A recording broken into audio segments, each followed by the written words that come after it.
It is Sunday, July 30th, 2023. I cannot believe it's the end of July. It feels like summer just barely started. And I am Robin, the co-host. This is the Morgellons Call of the Week. So welcome, and you are in the right place if you're looking to get your life back. This call is based on the protocols in Richard Kuhn's book, How to Get Your Life Back from Morgellons and Other Skin Parasites. And it actually helps people get their lives back. The program works if you work it.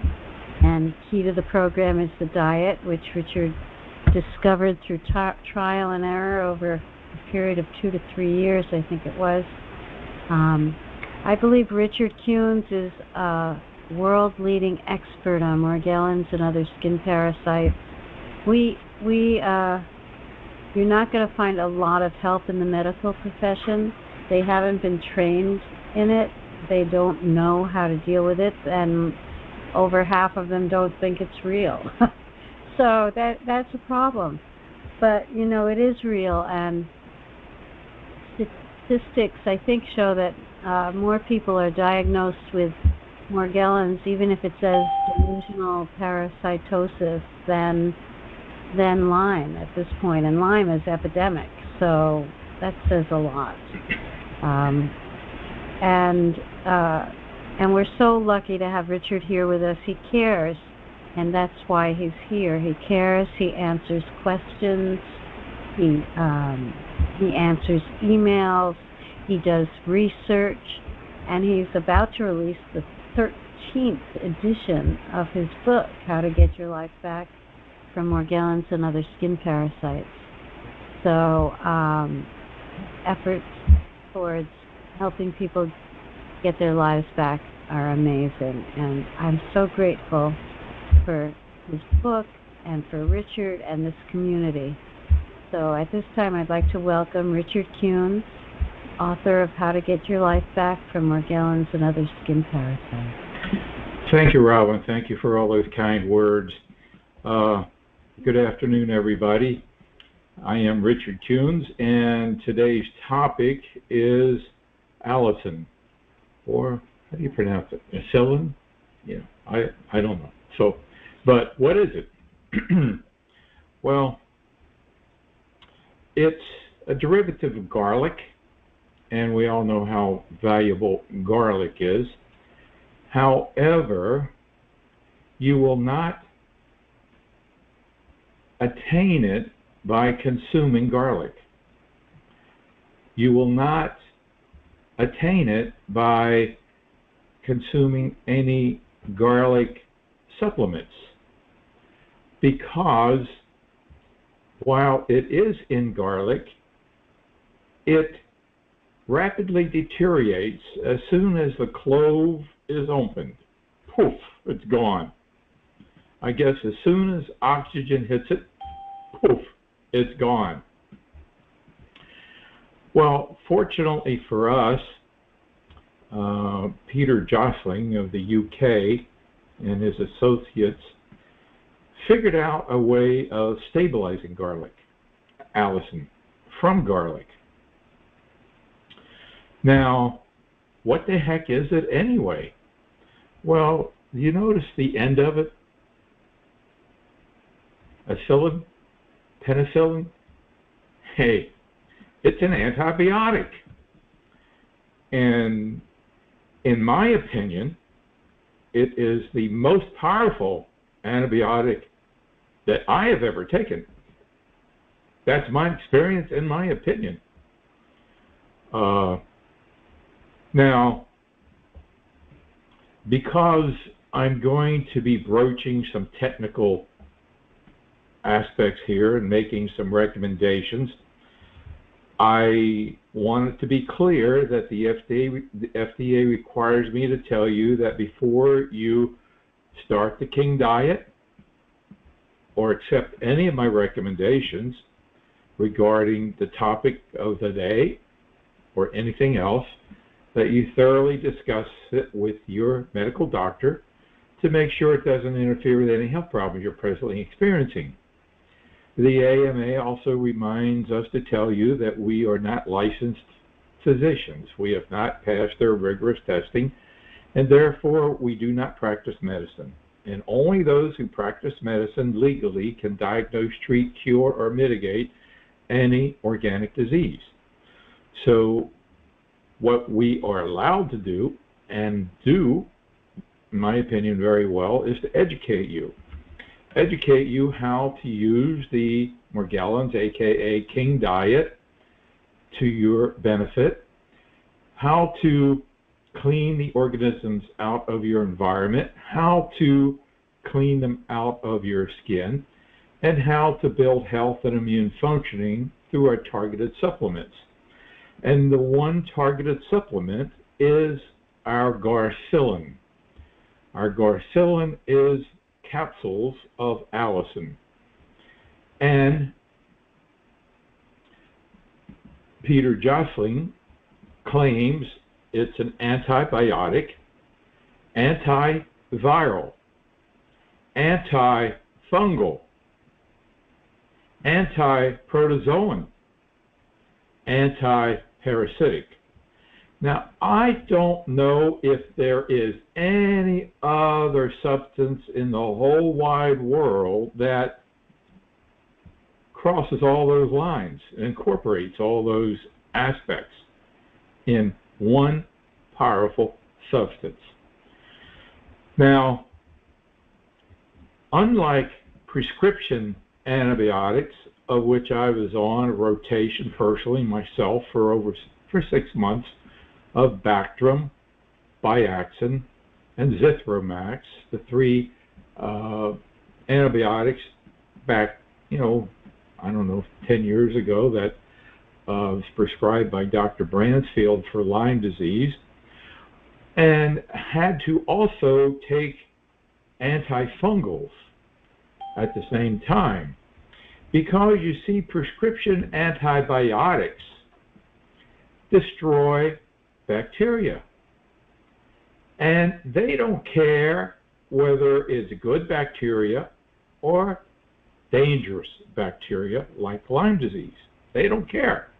They destroy all bacteria. And so when you're on long-term antibiotics, and oftentimes even on short-term antibiotics, the attending physician will also prescribe antifungals. Why? Because when you're on the prescription antibiotics, as I said, they destroy the good bacteria. And of course, the first target is your gut. That's where the antibiotic ends up, in your gut, to break down and go to work and into your bloodstream. But as it passes through the gut, it's going to take out all the good flora, all the good bacteria. And it's the good bacteria that really make us what we are and keep us alive. So the good news about, the problem with the prescription antibiotics is that long-term use, as we discussed in a previous session a week or two ago, they destroy also the epithelial cells. Epithelial cells are on the skin and also in the gut and in the body. And the last thing, here we are with a skin disease that is destroying our skin. Isn't it adding insult? Hasn't anybody thought about this?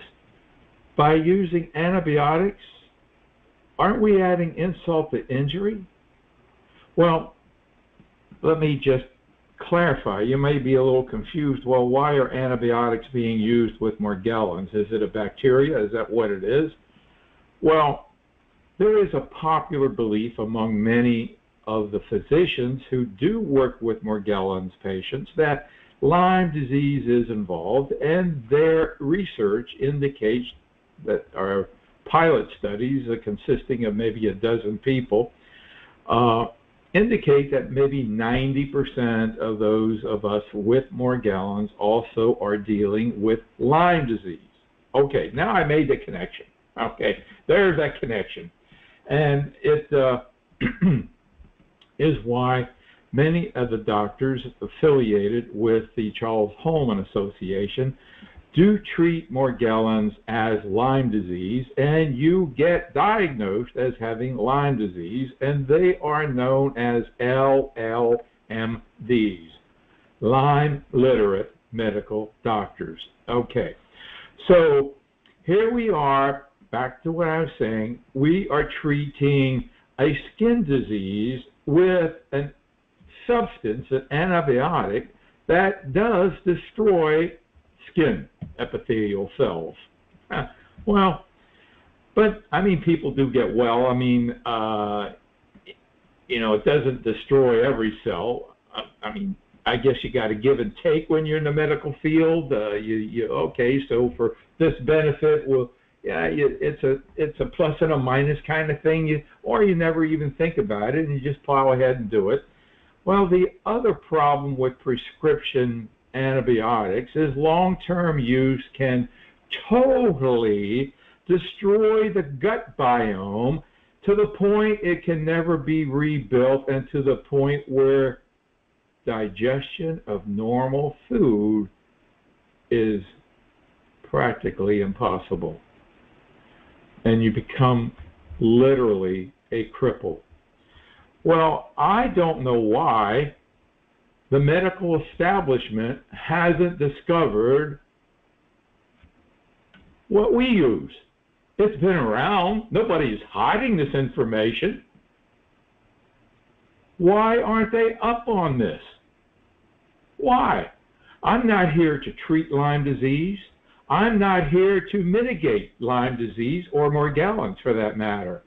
I'm not here to in any way treat an organic disease, as I mentioned earlier. I am here to build health and immune functioning. And if you know how to build health and immune functioning through my personal experience and many others, you may not need, okay, so we'll call prescription antibiotics treatment. We'll call allicin boosting immune functioning, all right? Not treatment, boosting immune functioning, because it comes from a natural substance called garlic, all right? And it does not have to be prescribed by a medical doctor. So it is about boosting immune functioning through natural methods. Robin, you've taken Garcillin. What was your experience? I take Garcillin every day, and Why? Why? Why? Because are you, I'm healthier. Are you stupid? My system is better. My digestion is better. Maybe I don't need to take it every day, but I don't know. I think it works and it helps, and I love it. Well, forgive me for making fun, but the bottom line is, we need an antibiotic every day, living in this world that we live in. I mean, you can't go to Costco and touch a cart without picking up germs on your hands. So you need antibiotics in this world that we live in. They help protect us every day. But you can't take prescription antibiotic every day. There's another danger to taking prescription antibiotics. You see, you go to the doctor, you got this cold or this infection, and he prescribes an antibiotic because he knows that bacteria is going to be involved in this thing, and maybe viruses, but he hopes that you'll get ahead of it. Then by getting rid of the bacterial infection, you'll get well. So he gives you a 10-day supply and tells you to take it all 10 days. Well, you go home, and maybe you were already partly on the mend anyway, but after about 5 or 6 days of taking this prescription antibiotic, you're feeling better. And you're thinking to yourself, well, I shouldn't be taking, I'm already better. I don't need the antibiotic anymore. I'll stop it. What happens? the bugs build up immunity to the antibiotic. You build superbugs. You contribute to building superbugs in this universe.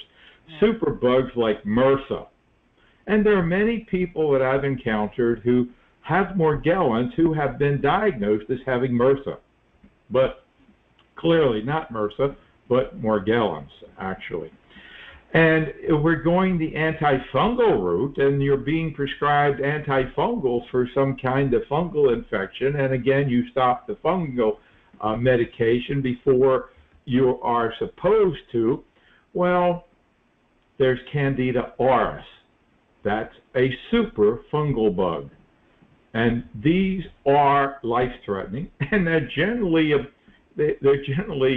acquired during a hospital visit. That's generally where you find them. So that's another problem with prescription medications. So I'm not against prescription medications. I'm saying, all right, keep them, but don't necessarily go to them until you absolutely have to. So build your health and immune functioning through the process that I've discovered beneficial for me and many others, and that is basically by supplementing your intake with a multiple vitamin, minerals, and boosting glutathione and garcillin. So once you do that, then you may no longer require medical treatment. That's my statement. Not that doing this will replace medical treatment, but by building health and immune functioning, you may minimize or eliminate your need for medical intervention with the utilization of antibiotics. Mary, I know you've got a lot of sensitivities and the things that you can take and can't take. Have you been able to use the garcillin? You know, I've tried it a couple of times, and I really wish I could, because for the first couple of days I feel better, but then I start getting stomach aches, and it's because it's made with the rice hull, and I can't even do the rice bran oil. And it took me a long time to figure out what was going on, but unfortunately, I can't take it. Yes, what she's saying, rice hulls, Hulls, because there are ingredients in the Allicin capsule. It's a vegetarian capsule, which is good for us. Has allicin. It's got vitamin C in it, rose hips, and it has rice hulls as a what do you call that, to keep it from caking.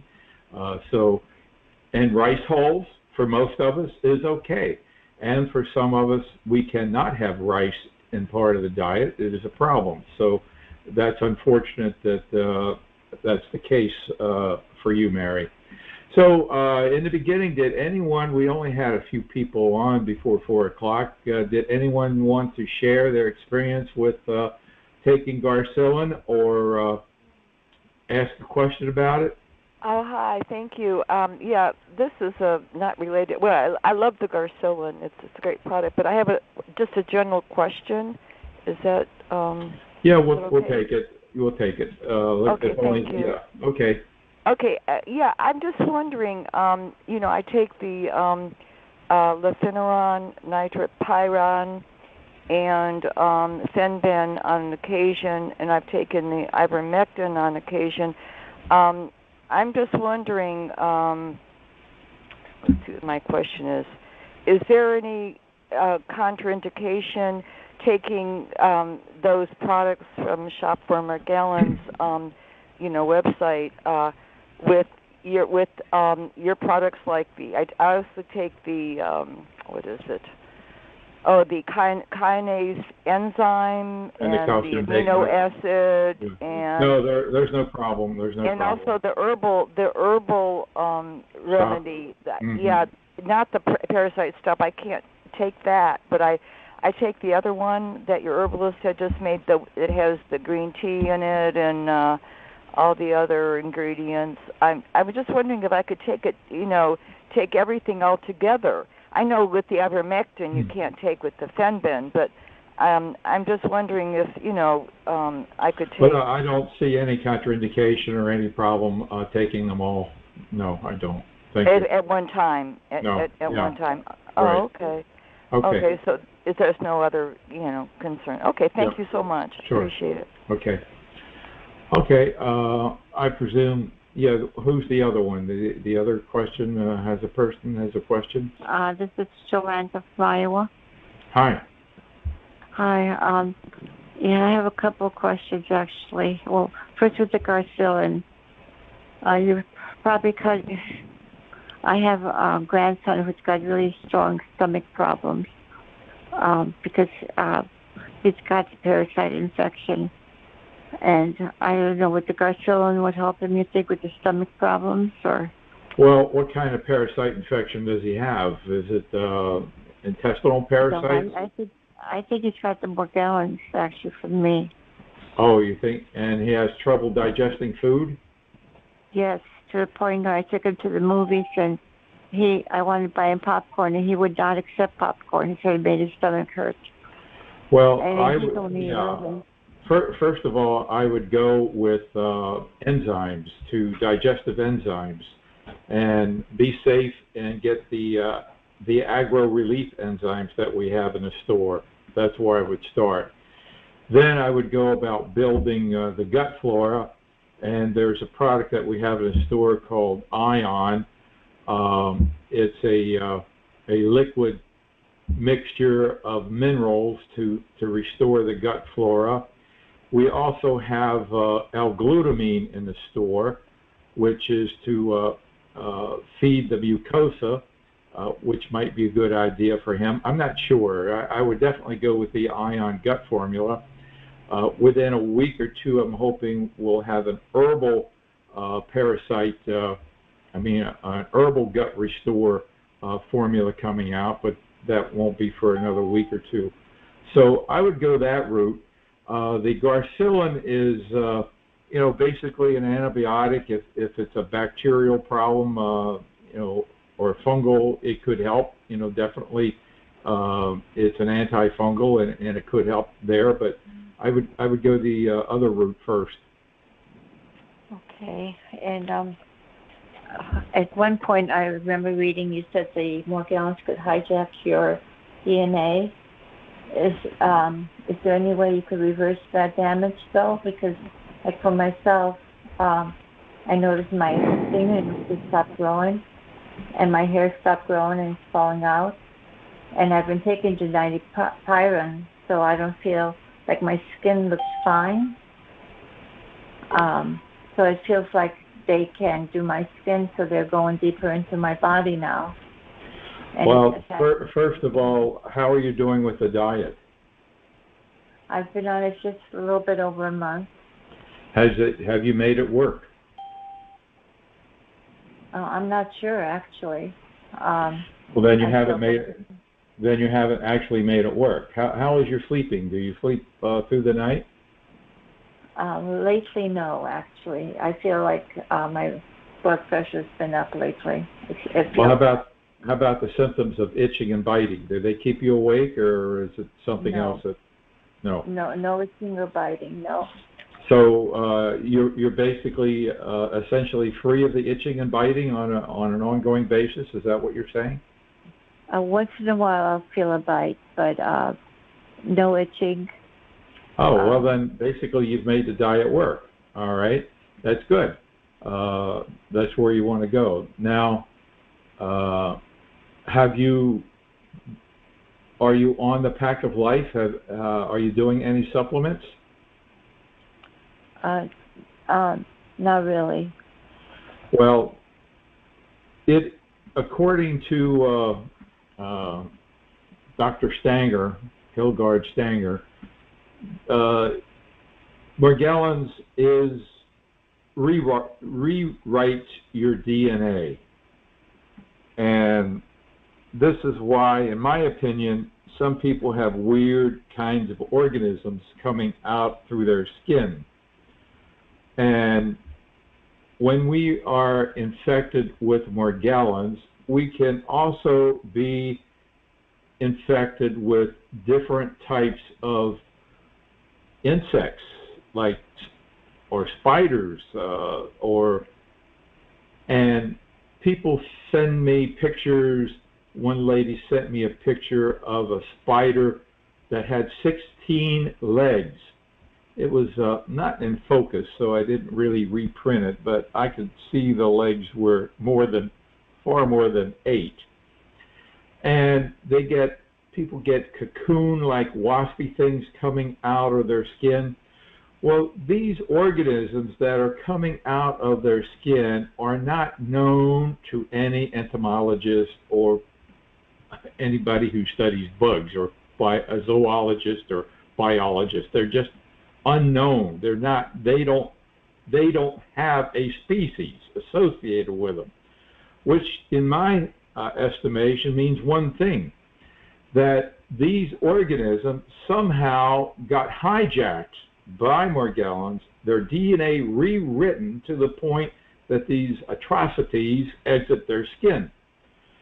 Now, if it does this to bugs, it does it to the human DNA as well, I would think. At least that's what Hilgard Stenger believes. So what do you do to minimize? This is what's called free radical damage. Now, we have free radical damage every day from radiation from the sun, from chemicals that we consume. Free radical peroxides. Free radical damage simply means there are other substances that affect the DNA as it's being reproduced and modify it. So bottom line is, free radical damage is anything that modifies the DNA, and that's what I believe and is happening, and is what Morgellons does. It rewrites our DNA such that your hair is different, your skin is different, and who knows what else. So the best way to counter free radical damage is the protector of your DNA, and that is glutathione. As we age past the age of 20, we lose our glutathione stores in our body about 10% every year, to the point where you get where I'm at, and I'm probably minus 20. So boosting glutathione has been part of my protocol from day one. And initially, the only product that we had available to do that was the Max 1 product. Now, taking just 2 capsules a day of Max 1 will boost your glutathione levels about 470%.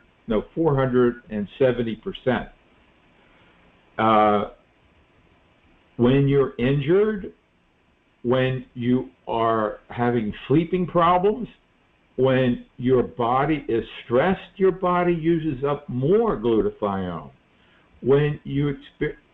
So therefore, it is not uncommon to need more than 2 capsules a day. That's maintenance dose.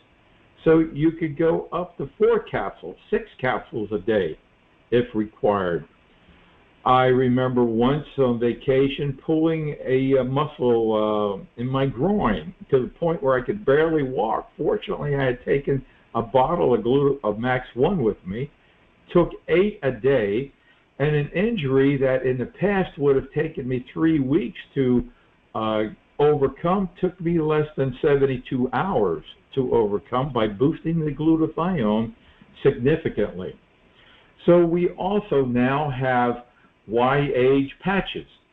What I like about the Y-age patch is that you can put it wherever you feel you need it. So if your back is giving you a problem, or your shoulder, you put it on your shoulder.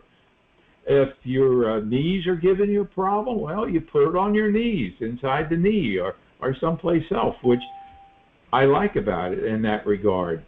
And we also have NAC.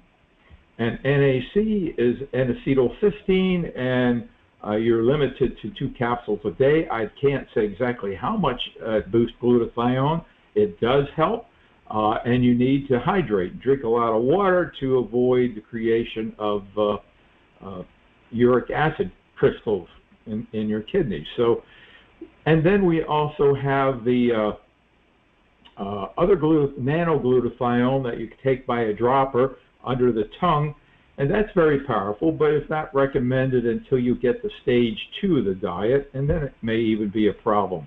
But it's phenomenal if you have, for instance, a lesion. You can put a drop of it on there, and I mean, we have many ways of dealing with lesions, and that just happens to be one super way of dealing with any lesion. So boosting glutathione is where I'd recommend going. Okay, is there hope then for my fingernails to start growing back, or did those bugs just kill that, you think? Well, your fingernails do you have fungus there, or what's preventing them from growing? I don't know. That's the whole thing. They just stop growing.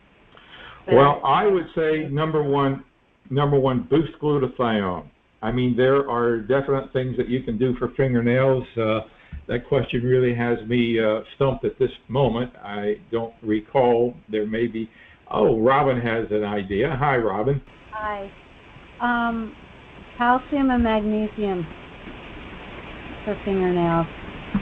All right, and then that means you want to use our ionic minerals, which are completely bioavailable, and that's part of the Pack of Life program. So you would use our multiple vitamin, the minerals. We have 2 forms of minerals. We have the ionic minerals, which come in a sachet, and you put in a glass of water, and you drink it.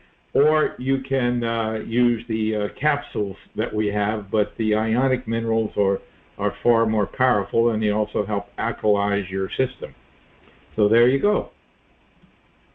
And would the ionic minerals be okay for the grandchildren as well? Oh, absolutely. Absolutely. They use this product in 4th world countries where the water is impure to purify it so they can drink it. And it doesn't matter your age when it comes to wanting to drink water. And do they have a flavor to them, or are they flavorless, or do you know? I don't really detect a flavor. No,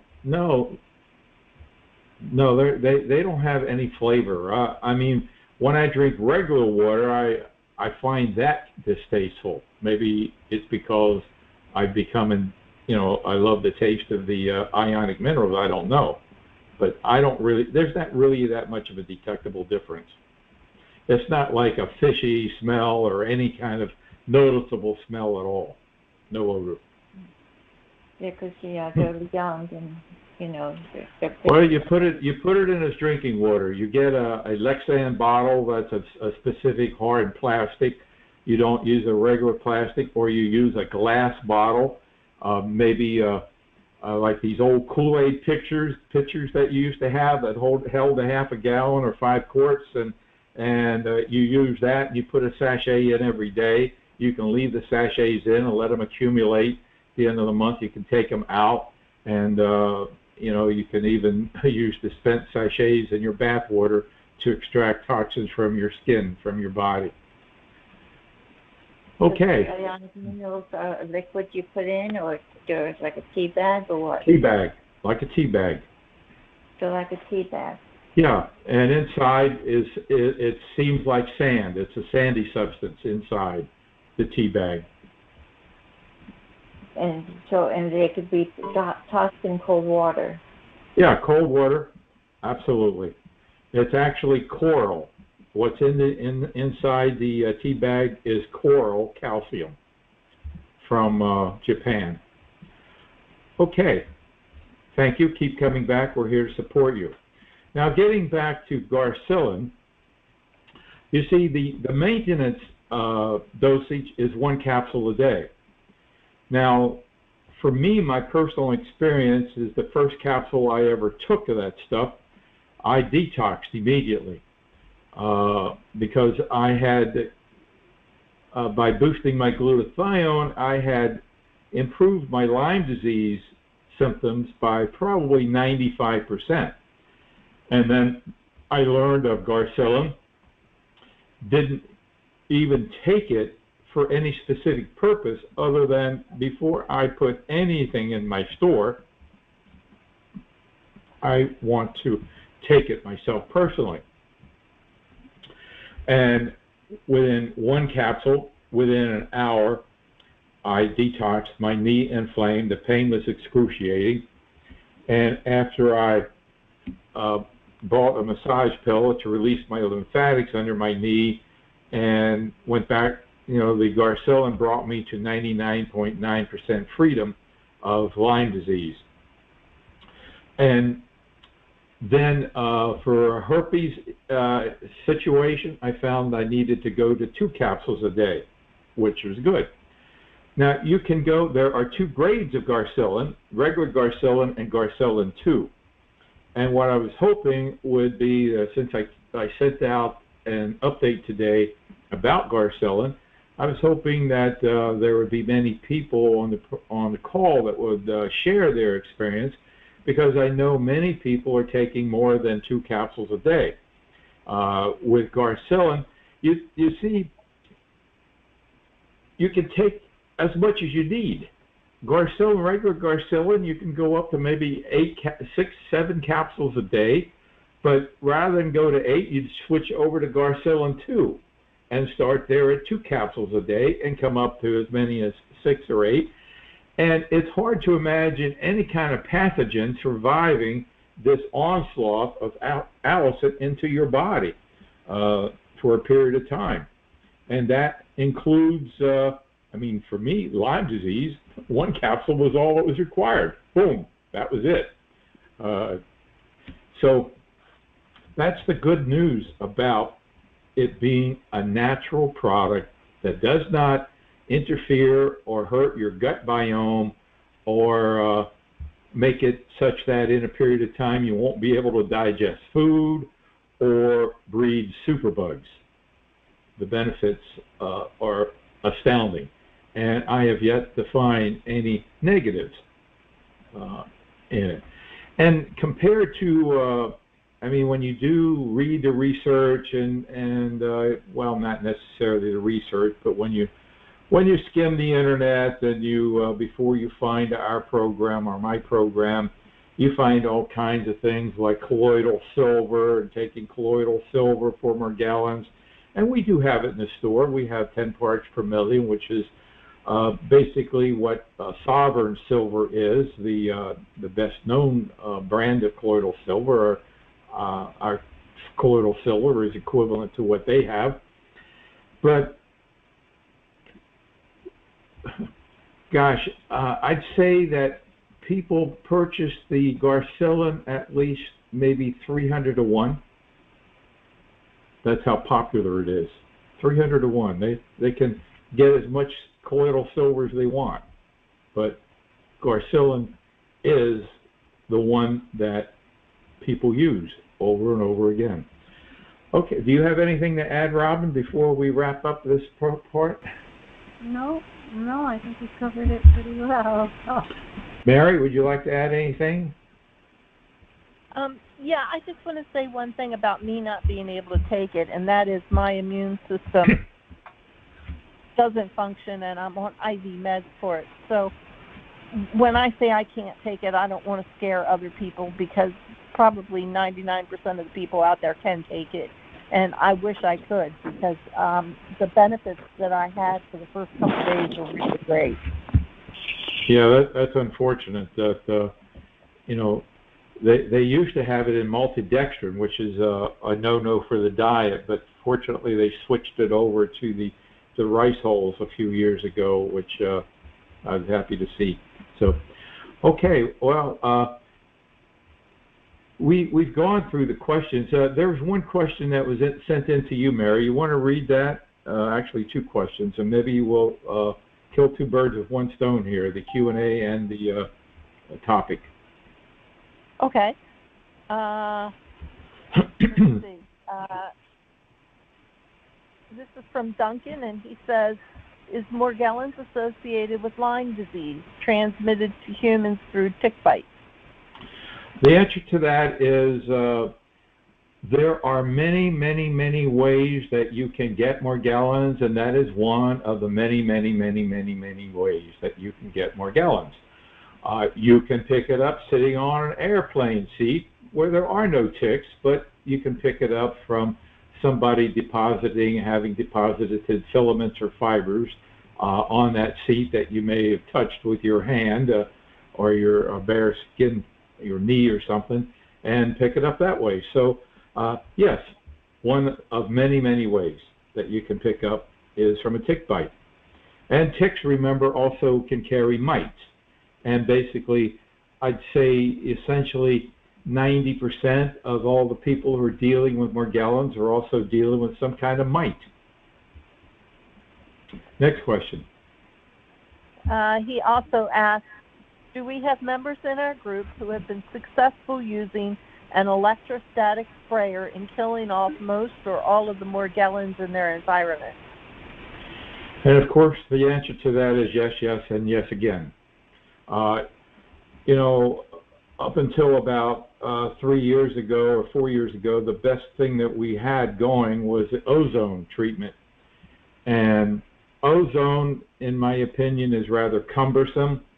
If you do the whole house at once, you've got to vacate the whole house. You've got to put up a unit in every 500 square feet of space. You've got to run a unit. It's got to be on a timer. And it's an hour on, half hour off, an hour on, half hour off, and then you got to wait a little bit until the ozone dissipates before you can occupy it. It's cumbersome. Whereas the electrostatic sprayer, you can do that whole house in less than maybe 3 minutes and be just as effective and get all the bugs. There may be an advantage to ozone someplace, but I don't really see it anymore. I mean, I use ozone to clean my vegetables, my salad, and to get rid of any organisms that might be there with one of these little generators with a stone to bubble ozone into the water where my salad greens are. But that's and it's wonderful if you have a problem in your home and there's a lot of smoke, say for a fireplace or something like that, and you can turn on ozone and you can leave it and come back 20 minutes and it will get rid of all that smoke. I mean, the electrostatic sprayer might do it too if you just put water in it and spray. I haven't tried that. That it might work that way too, because the idea of the electrostatic sprayer is that the particles will cover anything that's there. So all the smoke particles would be encapsulated with the spray from the sprayer. So it might work just as well. I don't know. I've never tried it. Are the Morgellons fiber organisms laying eggs in our clothes?